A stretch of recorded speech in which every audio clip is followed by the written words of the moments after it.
အာနီဆောနဲ့ရိုစင်ညာဘသူရင်ပြုတ်မလဲအားလုံးပဲမင်္ဂလာပါခင်ဗျာဝိုင်းချန်တီဒန်စပေါ့ကနေအားလုံးကိုပြန်လည်ကြိုလိုက်ပါရင်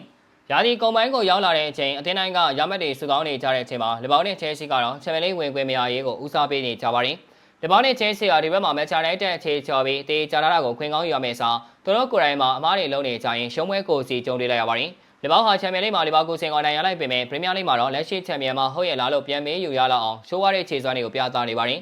လီဗာပူးဟာတရားပဒနာများပြားနေရတော့မှန်ပေမဲ့ကစားနေကြတဲ့ကစားမတွေလည်းအားရစရာရှိမနေပါဘူး။ဒါကြောင့်လီဗာပူးဟာဒီဘက်မှာ Brighton အသင်းကိုဝေကွင်းတွားရောက်ရှင်မြန်ကစားခဲ့ပြီး2-1နဲ့ရှုံးနေလာခဲ့ပါတယ်။လီဗာပူးရဲ့အခြေအနေပိုဆိုးတာကတော့ Chelsea ပါ။ Chelsea ဟာဖလားနဲ့ယူပေးထားတဲ့ Enzo Maresca ကိုထုတ်ပြီးဒုတိယတန်းစာနီးပြကြောက်ဖြစ်တဲ့ Leandro Signa ကိုနီးပြခန့်လိုက်ခဲ့တဲ့ကမ္ဘာချန်ပီယံတိတ်ခါရီမြောင်းထဲကိုကျသွားရပါတယ်။ Chelsea ဟာဒီဘက်မှာ Everton ကိုဝေကွင်းတွားရောက်ရှင်မြန်ကစားခဲ့ရပြီးအဆိုးအဆုံးခံစစ်အမားတွေကြောင့်3-0နဲ့ရှယ်တကွဲရှုံးနေလာခဲ့ရပါတယ်။ရိုစင်ညာကဘာမှကိုလုံးတက်ပုံမရတော့ဘဲငုံတုတ်ထိုင်ကြည့်ပြီးပြန်လာတာကြောင့်ပရိသတ်တွေရမ်းမိပုံကြကုန်ကြပါတယ်ပရိသတ်တွေဘလောက်ပဲအော်ဟစ်နေပါစေအသင်းပိုင်ရှင်တွေဘက်ကနီးပြတွေအပေါ်ထောက်ခံနေတော့ပဲလို့သိရပါတယ်လီဗာပူးကနီးပြရှာဖွေနေကြောင်းသတင်းတဲ့ကြားနေရတော့ချယ်ဆီကတော့ရိုစင်ညာနဲ့ဆက်ဆံရေးပြည်လည်နေတော့လို့သတင်းတွေကဆိုကြပါတယ်ရာသီကုန်ကလည်းလက်ချံပွဲ9ပွဲပဲကျန်ပါတော့တယ်နှစ်သင်းစလုံးအတွက်အာယုံဆိုင်ဆာဖလားကလည်းများများဆဆမရှိတော့ပါဘူးတရားဒီမှာဖလားလက်မဲ့ဖြစ်သွားတာနဲ့အထုတ်ပြင်ရမယ်ဆိုတာတင်ကြသလောက်ရှိနေတော့မို့ဆလာရိုစင်ညာမှာခုကလေးကအဝေးထုတ်ပြင်ထားတာပို့ပြီးတော့အကျိုးရှိရရောက်ပါလိမ့်မယ်ကြည့်ရှုပေးခဲ့တာကျေးဇူးတင်ပါတယ်